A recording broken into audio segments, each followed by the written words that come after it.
This is your host Tom, coming to you from beautiful Washtenaw County, and welcome to 734 Games. And today we're here to talk about one man. What the heck is wrong with our president? You know, and I'm a conservative, a Republican. I voted for Trump. I did vote for Obama once, and I voted Libertarian another time. So I'll probably end up voting Libertarian.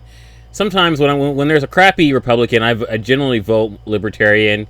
But if there's a Republican that I think will do a good job, I'll vote Republican.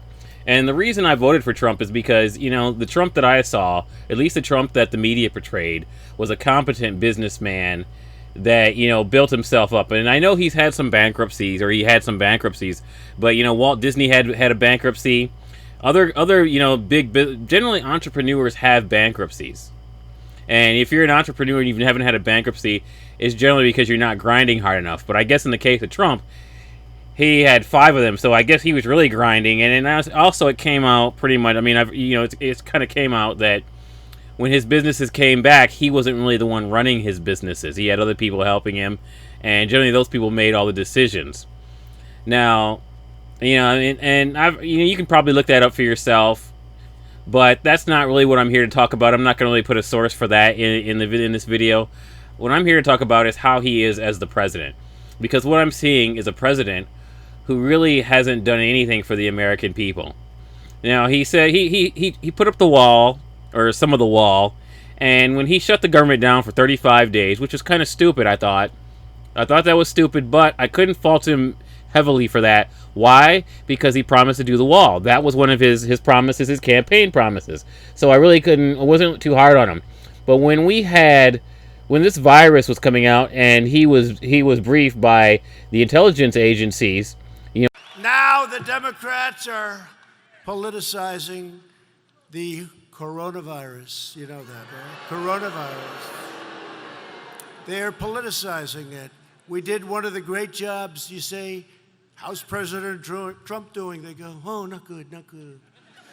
They have no clue. They don't have any clue. They can't even count their votes in Iowa. They can't even count. No, they can't. And this is their new hoax.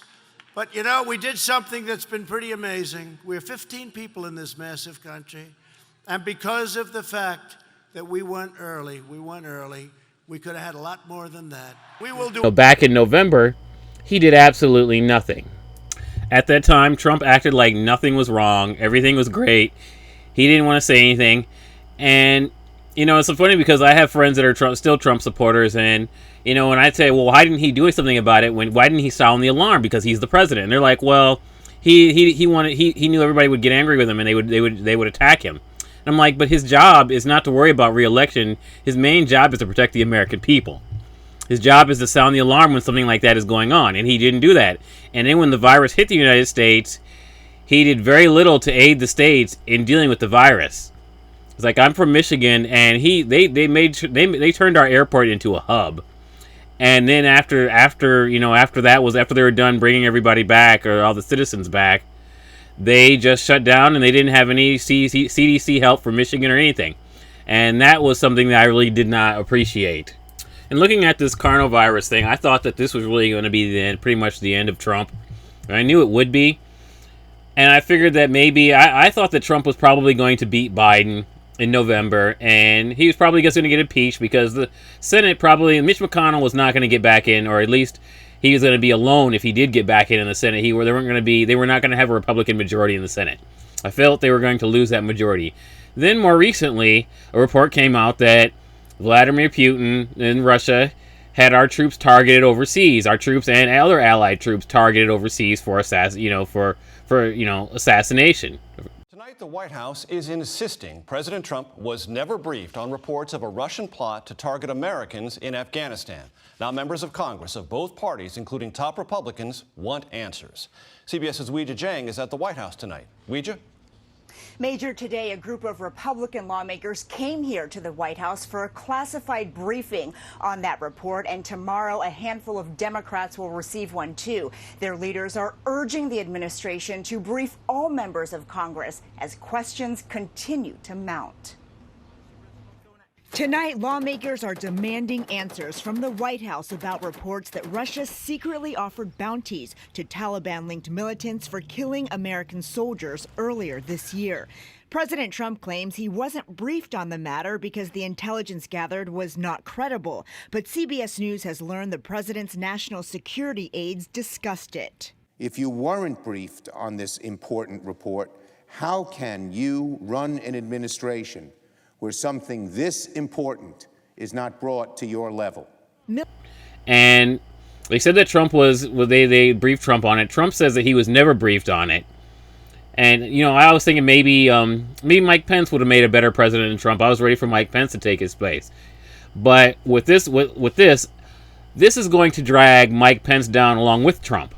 So I don't think we're going to have either of them are going to be in the Oval Office next year.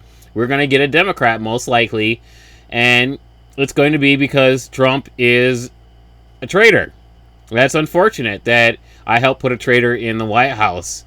It sucks. I'm sorry, America. My mistake. I really thought that he was going to be the man for the job, and I was wrong. And that's unfortunate. The way things are now, I could almost see Donald Trump being impeached for before the next election. And I look at Mitch McConnell. Mitch McConnell is in the fight of his career.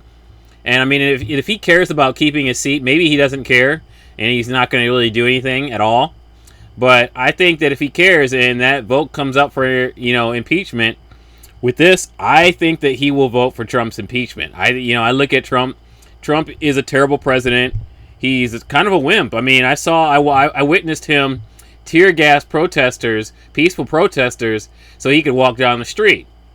I mean, this is not a strong man, and he's basically he's nothing. What I think that the Trump we saw in The Apprentice was just a character on a show.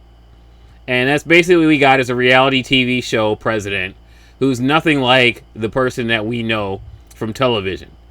And that's pretty much it for this episode of 734 Games. This is your host, Tom, signing off from 734 Games, where gaming is alive. And if you want to see game reviews, you can go to my BitChute channel.